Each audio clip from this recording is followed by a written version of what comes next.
പറയാൻ പോകുന്നത് ഒരു ഡാർക്ക് സ്റ്റോറിയാണ്. കണ്ണൂരിൽ ഒരു നാടക പ്രവർത്തകനുണ്ട്. അദ്ദേഹത്തിന്റെ ഭാര്യയും മകനും 2 പേരക്കുട്ടികളും ആത്മഹത്യ ചെയ്യുകയാണ്. തന്റെ പേരക്കുട്ടിയെ പീഡിപ്പിച്ച കേസിലെ പ്രതി കൂടിയാണ് ഈ നാടക പ്രവർത്തകൻ.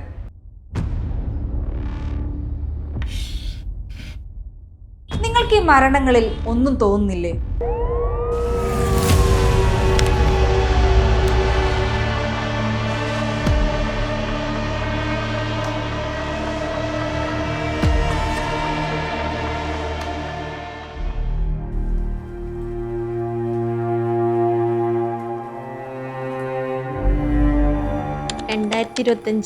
മാർച്ച് മാസം ആണ് ഞാൻ എൻ്റെ മോൾക്ക് ഇങ്ങനെ ഒരു ദുരനുഭവം നമ്മളെ വീട്ടിൽ നിന്ന് തന്നെ ഉണ്ട് എന്നുള്ള കാര്യം ഞാൻ അറിയുന്നത്. ഭർത്താവിൻ്റെ അനുജൻ്റെ ഭാര്യ പ്രസവിച്ചിട്ടുണ്ടായിരുന്നു. അപ്പോൾ കുട്ടീനെ നോക്കാൻ വേണ്ടിയിട്ട് ഭർത്താവിൻ്റെ അമ്മ ഗൾഫിൽ പോയ സമയത്താണ് ഈ ഒരു കാര്യം ഞാൻ തിരിച്ചറിയുന്നത്. ഒരിക്കലും ഒരു അമ്മയ്ക്ക് തൻ്റെ കുഞ്ഞിൻ്റെ നേരെ ഒരു ലൈംഗികാതിക്രമം നടന്നു എന്ന് വ്യാജമായി കൊടുക്കാൻ കഴിയുന്ന ഒരു സമൂഹമല്ല കേരളം. അതിനുശേഷം അവരനുഭവിക്കേണ്ടി വരുന്ന ഈ കുഞ്ഞനുഭവിക്കേണ്ടി വരുന്ന ട്രോമ, ഈ അമ്മ അനുഭവിക്കേണ്ടി വരുന്നത് പൊതുസമൂഹം എങ്ങനെ കാണും എന്നൊക്കെയുള്ള നിലനിൽക്കുന്ന ഒരു സമൂഹത്തിൽ വ്യാജ പരാതി കൊടുക്കുക വളരെ വളരെ വളരെ ബുദ്ധിമുട്ടുള്ള ഒരു കാര്യമാണ്. പക്ഷേ പരാതികൾ അന്വേഷിക്കുന്ന സമയത്ത് പലപ്പോഴും ഈ കേസിൽ, പോക്സോ കേസിലെ പ്രതികൾ ശിക്ഷിക്കപ്പെടുന്നില്ല. ഇവളെ നമുക്ക് നയന എന്ന് വിളിക്കാം. ഒന്ന് ചിന്തിച്ചു നോക്കൂ. നിങ്ങളുടെ 5 വയസ്സുകാരിയായ മകൾ സ്വന്തം വീട്ടിൽ വെച്ച് ലൈംഗികമായി പീഡിപ്പിക്കപ്പെടുന്നു. അതറിഞ്ഞ് ശബ്ദമുയർത്തിയ നിങ്ങളെ ഭർത്താവും ബന്ധുക്കളും ചേർന്ന് അവിശ്വസിക്കുന്നു, ഭ്രാന്തി എന്ന് മുദ്രകുത്തുന്നു, ക്രൂരമായി മർദ്ദിക്കുന്നു. ഒടുവിൽ മകൾ മരിച്ചു കിടക്കുന്നത് കാണേണ്ടി വരുന്നു. പോരാത്തതിന് നീയാണ് കൊലപാതകിയെന്ന് ഇതേ ബന്ധുക്കളും നാട്ടുകാരും നിങ്ങളുടെ മുഖത്ത് നോക്കി ആക്രോശിക്കുന്നു.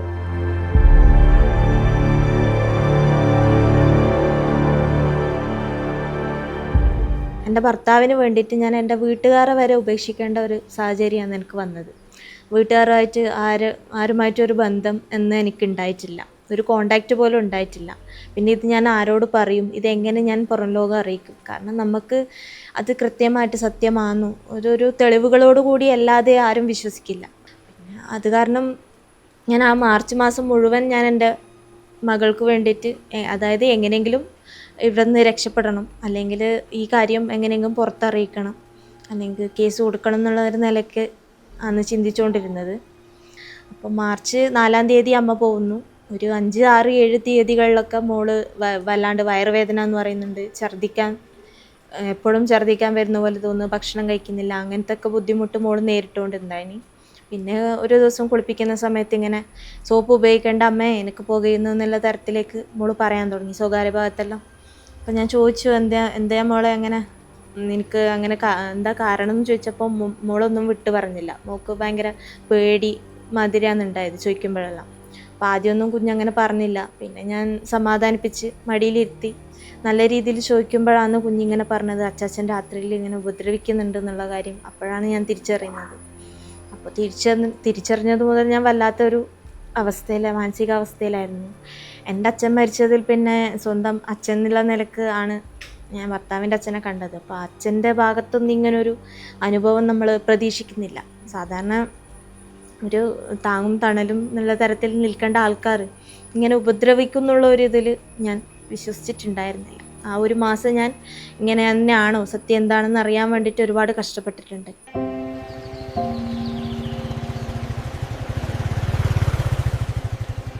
പയ്യന്നൂർ രാമന്തളിയിലാണ് നയനയുടെ ഭർത്താവായിരുന്ന കലാധരന്റെ വീട്. നാട്ടിൽ അറിയപ്പെടുന്ന സാംസ്കാരിക പ്രവർത്തകനായ AK ഉണ്ണികൃഷ്ണന്റെയും വീട്. ആ പേരിന്റെയും പദവിയുടെയും മറവിലാണ് ആ 5 വയസ്സുകാരിയുടെ ജീവിതം നശിച്ചു തുടങ്ങിയത്. സ്വന്തം മുത്തച്ഛൻ തന്റെ കുഞ്ഞിനോട് ചെയ്യുന്നത് എന്താണെന്ന് തിരിച്ചറിഞ്ഞ നിമിഷം നയന ആകെ തകർന്നുപോയി. ആ വീട്ടിൽ ഒരു അടിമയെ പോലെയാണ് അവൾ ജീവിച്ചിരുന്നത്. സാമ്പത്തിക ഭദ്രതയോ വിദ്യാഭ്യാസമോ ഇല്ലാത്ത, മറ്റുള്ളവരെ ആശ്രയിച്ചു ജീവിക്കേണ്ടി വരുന്ന ഒരു സ്ത്രീ നേരിടുന്ന എല്ലാ ദുരനുഭവങ്ങളും ആ വീട്ടിൽ അവൾ അനുഭവിച്ചു.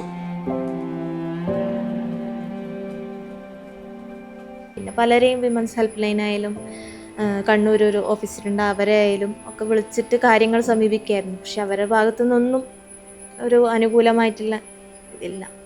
പിന്നെ ഒരു മാർച്ച് 29 വീട്ടിൽ നിന്ന് രക്ഷപ്പെടാനുള്ള ശ്രമം നടത്തിയിരുന്നു. അപ്പം തന്നെ എൻ്റെ ഭർത്താവിൻ്റെ വീട്ടുകാരെല്ലാം കൂടെ മാനസികം ആണെന്നും പറഞ്ഞിട്ട് പിന്നെ ഹോസ്പിറ്റലിൽ നീയായിട്ട് വരുന്നു, അല്ലെങ്കിൽ നിന്നെ പിടിച്ചു കൊണ്ടുപോകുന്ന സാഹചര്യം നമ്മൾ സൃഷ്ടിച്ചിട്ട് നിന്നെ അങ്ങനെ കൊണ്ടുപോകണോ എന്നുള്ള രീതിയിലേക്ക് ഭർത്താവ് വന്നു. അപ്പം ഞാൻ പറഞ്ഞു ഞാനായിട്ട് തന്നെ വരാമെന്നുള്ള ആ ഒരു നിലയിൽ അവിടെ പിടിച്ച് നിന്നതാണ്. പിന്നെ അവിടെ നിന്നാണ് പിന്നെ ഇവർ അമ്മാവൻ്റെ മൂത്ത മകനും പിന്നെ എൻ്റെ ഭർത്താവിൻ്റെ അച്ഛനൊക്കെ ചേർന്ന് നിലത്ത് വലിച്ചഴിച്ചു, മുടിക്ക് പിടിച്ച് നിലത്ത് വലിച്ചഴിച്ച സാഹചര്യം ഉണ്ടായിട്ടുണ്ട്. പിന്നെ മുറിക്കകത്തിട്ട് പൂട്ടി അടിച്ച് ഒക്കെ അങ്ങനെയുള്ള സന്ദർഭങ്ങൾ ഉണ്ടായിട്ടുണ്ട്. പിന്നെ എങ്ങനെ രക്ഷപ്പെടും എന്ന് അറിയാത്തൊരു സാഹചര്യത്തിൽ നിൽക്കുമ്പോഴും ഒരു ഏപ്രിൽ 2 പതിവ് പോലെ എൻ്റെ ഭർത്താവ് ജോലിക്ക് പോകാൻ വേണ്ടിയിട്ട് 4 മണിക്ക് ഞാൻ വെള്ളമൊക്കെ ആക്കി കൊടുത്ത്, കുപ്പിയിൽ വെള്ളമൊക്കെ നിറച്ചു കൊടുത്ത്, പിന്നെ അച്ഛൻ പതിവ് പോലെ ഓട്ടോ എടുത്തിട്ട് പോകുന്ന ഒരു സമയത്ത് ആരും ശ്രദ്ധിക്കുന്നില്ല എന്ന് കണ്ടപ്പോഴാണ് ഞാൻ എൻ്റെ കുട്ടികളെയും കൊണ്ട് അവിടുന്ന് രക്ഷപ്പെടുന്നത്. ഈ കുട്ടികളുടെ മരണം ഒരുപക്ഷെ ഈ പോലീസ് കൃത്യമായി അന്വേഷിച്ചിരുന്നെങ്കിൽ അവിടെ ഉണ്ടാകുന്നത് വളരെ മറ്റ് സ്ഥലങ്ങളിൽ സാധാരണ കുട്ടികളെയും കൊണ്ട് അമ്മമാർ ആത്മഹത്യ ചെയ്ത നിരവധി കേസുകൾ നമ്മുടെ മുന്നിലുണ്ട്. അമ്മമാർ കൊല്ലപ്പെട്ട കേസുകളുണ്ട്. അപ്പോൾ ഇതിൽ നിന്ന് വ്യത്യസ്തമായി ഒരു അച്ഛനാണ് മക്കളെ കൊല്ലുന്നത്. പൊതുസമൂഹം ഉടനെ വന്നു, സ്നേഹനിധിയായ ഒരു അച്ഛൻ മക്കളെ കൊന്നു, അയാൾക്ക് ആ കുട്ടികളുടെ പിന്നെ ഭാവിയിൽ ആശങ്കയുള്ളതുകൊണ്ട്, അല്ലെങ്കിൽ ആ കുട്ടികളോടുള്ള സ്നേഹം കൊണ്ട് കുട്ടികളെയും കൊന്ന് ആത്മഹത്യ ചെയ്തു എന്ന് പറയുന്ന ഒരു സമൂഹം കേരളത്തിലുണ്ട്. കാറ്ററിംഗ് സ്ഥാപനം നടത്തിയിരുന്ന ഭർത്താവ് ചട്ടുകം കൊണ്ട് കൊടുത്ത ക്രൂരമർദ്ദനത്തിന്റെ പാടുകൾ ഇപ്പോഴും അവളുടെ ശരീരത്തിൽ മായാതെയുണ്ട്. 2022 ഗാർഹിക പീഡനത്തിന് കേസ് കൊടുത്തപ്പോൾ ഭർത്താവിന്റെ വീട്ടുകാർ ഭീഷണിപ്പെടുത്തി, ഞങ്ങൾ പറയുന്നത് പോലെ ജീവിക്കണം, ഇല്ലെങ്കിൽ നിന്റെ മക്കളെ ഞങ്ങൾ കൊല്ലും. ഈ അനുഭവം ഉള്ളിലുണ്ടെങ്കിലും തൻ്റെ മകൾ നേരിടുന്ന ക്രൂരത കണ്ടില്ലെന്ന് നടിക്കാൻ നയനയ്ക്ക് കഴിഞ്ഞില്ല. പേടിയോടെയാണെങ്കിലും ഭർത്താവിനോട് കാര്യം പറഞ്ഞു. എന്നാൽ അയാൾ അതൊരു നിസ്സാര കാര്യമായി തള്ളിപ്പറഞ്ഞു. അതോടെയാണ് ആ നരകത്തിൽ നിന്നും രക്ഷപ്പെടാൻ നയന തീരുമാനിക്കുന്നത്. വിവാഹമോചനം നേടാനുള്ള നാടകം. നയനയുടെ നിലവിളിയെ ഭർത്താവിന്റെ വീട്ടുകാർ വിശേഷിപ്പിച്ചത് ഇങ്ങനെയൊക്കെയാണ്. പക്ഷേ കുഞ്ഞ് നേരിട്ട് പോലീസിന് മൊഴി നൽകിയതോടെ ആ സാംസ്കാരിക പ്രമുഖൻ അറസ്റ്റിലായി. എന്നാൽ ആ മാനിനൊപ്പമായിരുന്നു പോലീസും ഉദ്യോഗസ്ഥരും. സാംസ്കാരിക നായകന്റെ മേൽവിലാസത്തിൽ അധികാരികൾ വീണുപോയി. കേസ് അട്ടിമറിക്കപ്പെട്ടു. പോക്സോ കേസ് പ്രതിയായിട്ടും അയാൾക്ക് ഹൈക്കോടതി ജാമ്യം നൽകി. അതിലും വലിയ അനീതി എന്തെന്നാൽ കേസ് നടക്കുമ്പോഴും പ്രതി താമസിക്കുന്ന വീട്ടിൽ ഈ 5 വയസ്സുകാരിക്ക് കഴിയേണ്ടി വന്നു എന്നതാണ്. ഈ കുട്ടിയുടെ അമ്മ പോലീസ് സ്റ്റേഷനിൽ പോയിട്ട് ഈ പരാതി കൊടുക്കുമ്പോൾ ആ പരാതി ഉടനെ അവർ നോക്കുന്നത് അവരുടെ ഒരു പിന്നിലുള്ള ചരിത്രം. ഒരു സ്ത്രീ റേപ്പ് ചെയ്യപ്പെട്ട് കോടതിയിലെത്തുമ്പോൾ അല്ലെങ്കിൽ പോലീസ് സ്റ്റേഷനിലെത്തുമ്പോൾ ഉടനെ ആ സ്ത്രീയുടെ ചരിത്രം, അവൾ എങ്ങനെയായിരുന്നു എന്ന് നോക്കുന്ന അതേ രീതിയിൽ തന്നെയാണ് സ്വന്തം മകൾക്ക് സംഭവിച്ച ഒരു ലൈംഗിക പീഡന പരാതിയുമായിട്ട് അവിടെ എത്തുമ്പോഴും നോക്കുന്ന അവളുടെ പൂർവ്വ ചരിത്രം. അവൾ കേസിൽ ഇടപെട്ടിട്ടുണ്ടോ, അവൾ നടത്തിയിട്ടുണ്ടോ, അവളുടെ അതുകൊണ്ട് തന്നെ പോലീസ് ആദ്യം തന്നെ ഒരു തീരുമാനത്തിലെത്തി. കാരണം അവൾ നന്ന ഗാർഹിക പീഡന പരാതിയിൽ വിജയിക്കാൻ വേണ്ടി ഉണ്ടാക്കിയ ഒരു കഥയാണിത് എന്നാണ്. അതിനും അവർക്ക് ന്യായം, ഈ പോലീസ് ഉദ്യോഗസ്ഥർക്ക് ന്യായമുണ്ട്. ഒരുപാട് പോക്സോ കേസുകൾ ഇവിടെ ഉണ്ടായതൊരു പോക്സോ കേസാണ്. 5 വയസ്സായ ഒരു കുട്ടിയാണ്. 5 വയസ്സായ ഒരു കുട്ടിയുടെ മൊഴി വിശ്വസിക്കാൻ കഴിയാത്ത തരത്തിൽ നമ്മുടെ പോലീസ് സംവിധാനം തരംതാന്നു പോയി എന്ന് തന്നെ പറയേണ്ടി വരും. ഒരു 5 വയസ്സായ ഒരു കുട്ടിയെ അവരെ ആദ്യം കണ്ടെത്തിയത് അമ്മ പറഞ്ഞ് പഠിപ്പിച്ചതാണെന്നാണ്. ഒരു കുട്ടി അമ്മ പറഞ്ഞ് പഠിപ്പിച്ചാൽ 5 വയസ്സായ ഒരു കുട്ടിക്ക് എത്രമാത്രം പിടിച്ചു നിൽക്കാൻ കഴിയുമെന്ന്, പോലീസിൻ്റെ മുമ്പ് പിടിച്ചു നിൽക്കാൻ കഴിയുമെന്ന് അറിയാത്തതല്ല. പക്ഷെ അവരാദ്യം തന്നെ അത് വിധി എഴുതി, ഇത് ഇങ്ങനെ ആയിരിക്കും എന്ന് വിധി എഴുതിയതിൻ്റെ ഭാഗമായിട്ടാണ് ഇത് വരുന്നത്. ഈ പോക്സോ അവരുടെ പോലീസിൻ്റെ ഒരു ന്യായം പോക്സോ വ്യാജ പരാതികൾ, ഗാർഹിക പീഡന പരാതികളിൽ ജയിക്കാൻ, അല്ലെങ്കിൽ പിന്നെ ഇത് വിവാഹമോചനം ലഭിക്കാൻ വേണ്ടി സ്ത്രീകൾ വ്യാജ പരാതികൾ കൊടുക്കുന്നു എന്നാണ് അവരുടെ ഒരു വേർഷൻ. എനിക്ക് തോന്നുന്നു കേരളത്തിൽ അങ്ങനെ ഉണ്ടായിട്ടുള്ള ഈ പറയുന്ന കുറേ പരാതികൾ തള്ളിപ്പോയിട്ടുണ്ടാകും. ഈ തള്ളിപ്പോയതൊന്നും വ്യാജ പരാതികളായിരിക്കില്ല എന്ന് ഉറച്ചു വിശ്വസിക്കുന്ന ഒരാളാണ് ഞാൻ.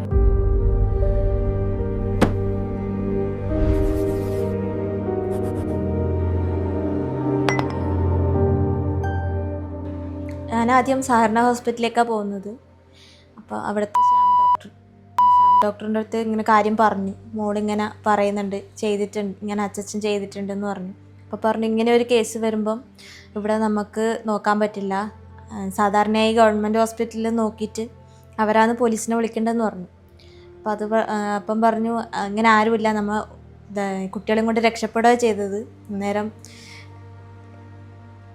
അച്ഛൻ്റെ ആൾക്കാരെല്ലാം പുറത്തുണ്ട്. അത് നമ്മൾ അവിടുന്ന് ഇറങ്ങിയത് മുതൽ അച്ഛൻ വളരെ ടെൻഷൻ അടിച്ചിട്ട് ഓരോ ആൾക്കാരായിട്ട് വിളിക്കാൻ തുടങ്ങി. അപ്പം മുഴുവൻ അറിഞ്ഞു കഴിഞ്ഞാൽ നമ്മളെ ആദ്യം പിടിച്ച് അങ്ങോട്ടേക്ക് തന്നെ കൊണ്ടുപോകും. അപ്പം അങ്ങനെ ഒരു സാഹചര്യം ഉണ്ടാകുന്നിട്ട് ഹോസ്പിറ്റലുകാർ തന്നെ PROൻ്റെ റൂമിൽ കൊണ്ടുപോയിട്ട് ഇരുത്തി. അങ്ങനെ വൈകുന്നേരം വരെ ഇരുത്തി. എൻ്റെ ഫോണ് കംപ്ലൈൻ്റ് ആക്കിയിട്ടുണ്ട്. കാരണം ചാർജർ മുറിച്ചിട്ടു ഫോൺ ഓണാവാത്ത വിധത്തിലാക്കിയിട്ട് വെച്ചിനി അച്ഛൻ. അപ്പോൾ അത് കാരണം ഫോൺ ഓൺ ഉണ്ടായിട്ടാ. അപ്പം അവിടുത്തെ ഹോസ്പിറ്റലിലെ ഫോണിൽ നിന്നാണ് ഞാൻ അമ്മേനെ വിളിച്ചത്. അമ്മയും ഇളയമ്മയും വന്നിട്ടുണ്ടായിന് കൂട്ടാൻ വേണ്ടിയിട്ട്. എന്നുവെച്ചാൽ അവരെ കൂട്ടിയിട്ടാണ് ഗവൺമെൻറ് ഹോസ്പിറ്റലിൽ പോകുന്നത്. അപ്പോൾ അവിടെ ഒരു നഴ്സും ഒരു ഡോക്ടറും ഇങ്ങനെ പരിശോധിച്ച സമയത്ത് പറഞ്ഞു കുഞ്ഞിനിങ്ങനെ ചെയ്തിട്ടുണ്ട്, ശരിയാണെന്ന് പറഞ്ഞു. സ്വകാര്യ ഭാഗത്തെല്ലാം പാടുണ്ട്, നീര് വെച്ചിട്ടുണ്ട് എന്നൊക്കെ പറഞ്ഞു. അപ്പോൾ എന്നിട്ട് അത് പ്രകാരം അവരെ പോലീസുകാരെ വിളിച്ചിട്ടാണ് പോലീസുകാർ വരുന്നത്. പിന്നെ ലേബർ റൂമിൽ വെച്ചിട്ട് കുട്ടിയുടെ മൊഴിയെടുത്തു. അങ്ങനെ വന്ന കേസാണ് ഇത്. സാധാരണ ഞാൻ ഡൈവേഴ്സ് കിട്ടാൻ വേണ്ടിയിട്ട് ഞാൻ കൊടുത്ത കേസായിട്ടാണ് പറയുന്നത്. പക്ഷേ യഥാർത്ഥത്തിൽ എൻ്റെ മോളുടെ മൊഴി പ്രകാരം വന്ന കേസാണ് ഈ പോക്സോ കേസ്.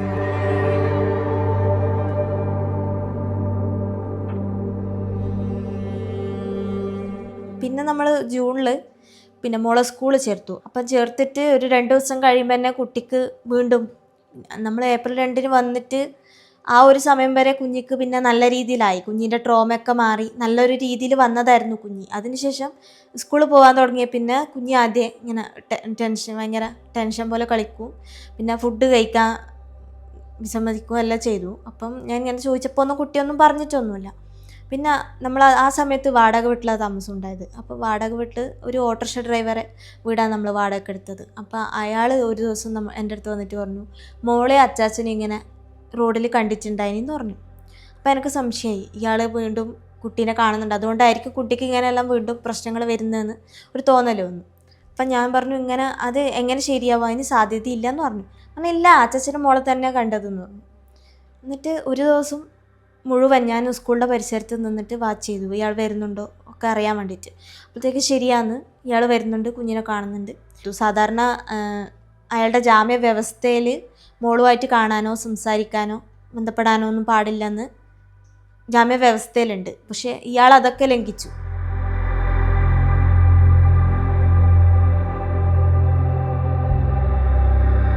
നയന തോറ്റുകൊടുത്തില്ല. മക്കൾക്ക് വേണ്ടി അവൾ കോടതി കയറി, പോരാടി. ഒടുവിൽ മക്കളുടെ കസ്റ്റഡി അവൾക്ക് ലഭിച്ചു.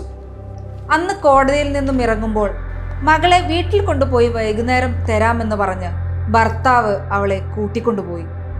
പിറ്റേന്ന് മകനെയും.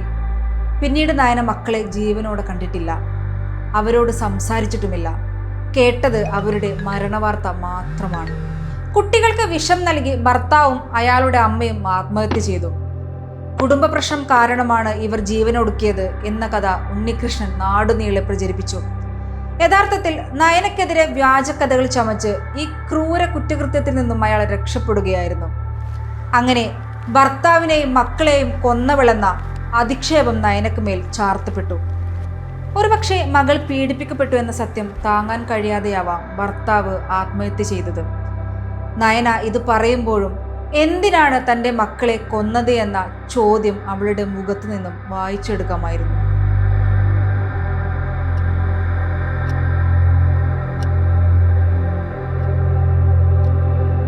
പിന്നെ ഞാൻ വക്കീലിനെ വിളിച്ച് ചോദിച്ച സമയത്ത് വക്കീൽ പറഞ്ഞു, പിന്നെ നീ ഒരു കാര്യം ചെയ്യ്, എന്തായാലും സ്റ്റേഷനിൽ പോയി ഒരു പരാതി കൊടുക്കുക. കുട്ടീനെ കൊണ്ടുവരുന്നൊന്നും തോന്നുന്നില്ല, സ്റ്റേഷനിൽ പോയി പരാതി കൊടുക്കുക. അത് പയ്യന്നൂർ വേണ്ട, കാരണം പയ്യന്നൂർ പോലീസ് സ്റ്റേഷന് അന്വേഷണം ശരിയല്ല എന്ന് പറഞ്ഞിട്ട് നമ്മൾ SP ഓഫീസിൽ പരാതി കൊടുത്ത പ്രകാരം SP ഓഫീസ് ക്രൈംബ്രാഞ്ചിലേക്ക് കൈമാറിയിട്ടുണ്ടായിന് കേസ്. അപ്പോൾ നീ SP ഓഫീസിലേക്ക് പോകുമെന്നാണ് പറഞ്ഞത്. അപ്പോൾ അത് പ്രകാരം ഞാൻ SP ഓഫീസിലേക്ക് പോയി. അപ്പോൾ അവരോട് കാര്യങ്ങളെല്ലാം പറഞ്ഞു. അപ്പോൾ എൻ്റെ ഭർത്താവിനെ വിളിച്ച സമയത്ത് ഫോൺ സ്വിച്ച് ഓഫ്, അമ്മേനെ വിളിച്ചിട്ട് എടുക്കുന്നില്ല, ഫോൺ എടുക്കുന്നില്ല. അപ്പോൾ അച്ഛനെ വിളിച്ച് ചോദിച്ചപ്പോൾ അച്ഛൻ പറഞ്ഞു, എനിക്കെങ്ങനെ അറിയാനാ കാര്യങ്ങളെല്ലാം, മോളോട് സ്കൂളിൽ പോയിട്ട് മോളെ കൂട്ടാനല്ലേ പറഞ്ഞിനി, എനിക്കറിയില്ല, അവരിങ്ങനെ തെയ്യത്തിൻ്റെ അടുത്താണ് ഉള്ളത് ഉണ്ടായിനെന്നെല്ലാം പറഞ്ഞിട്ട് അങ്ങനെ പറഞ്ഞു. എന്നിട്ട് പിന്നെ ഇവർ പിങ്ക് പോലീസിനെ അങ്ങോട്ടേക്ക് അയച്ചു. അപ്പം ഒരു 6 മണിയോടുകൂടി പിങ്ക് പോലീസ് പോയി. അപ്പോൾ വീട്ടിലാളില്ല, പൂട്ടിക്കിടക്കുക എന്ന് പറഞ്ഞിട്ട് അവർ തിരിച്ചു വരിക ചെയ്ത്. കുറച്ച് കഴിയുമ്പോഴാണ് അറിഞ്ഞത് ഇങ്ങനെ സംഭവം, ഇവർ ആത്മഹത്യ ചെയ്തിട്ടുണ്ടെന്ന് ഇപ്പോഴറിഞ്ഞു. അപ്പോഴും കുട്ടികൾ പോയ കാര്യം അറിയില്ല, കുട്ടികൾ പോയി എന്ന് എന്നോട് പറഞ്ഞിട്ടില്ല. ഭർത്താവ് ഇങ്ങനെ മരിച്ചിട്ടുണ്ടെന്ന് മാത്രമേ അറിയില്ല. പിറ്റേ ദിവസമാണ് അറിയുന്നത്. കുട്ടികളെ ബോഡി കൊണ്ടുവരുന്ന ആ സമയത്താണ് ഞാൻ മനസ്സിലാക്കുന്നത് കുട്ടികളെ കൊന്നിട്ടാണ് ചെയ്തത്. അപ്പം കുട്ടികൾ അന്വേഷിച്ചില്ലായിരുന്നു ആ സമയം? അന്വേഷിച്ചപ്പം ഇങ്ങനെ പറഞ്ഞു, അവിടെ ഉണ്ട്, വീട്ടിലുണ്ട് എന്നാണ് പറഞ്ഞത്, വേറെ ഒന്നും പറഞ്ഞിട്ടുണ്ടായില്ല.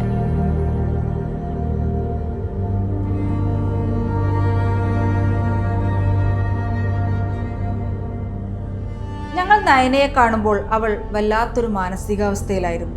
നിർവികാരതയോടുകൂടി അവൾ പറഞ്ഞു, 4 തവണ ഞാൻ ആത്മഹത്യക്ക് ശ്രമിച്ചു. ഇനിയും നീതി കിട്ടിയില്ലെങ്കിൽ സോഷ്യൽ മീഡിയ വഴി എല്ലാം തുറന്നു പറഞ്ഞ് ജീവൻ ഒടുക്കാൻ ഉറപ്പിച്ചിരുന്നതാണ്.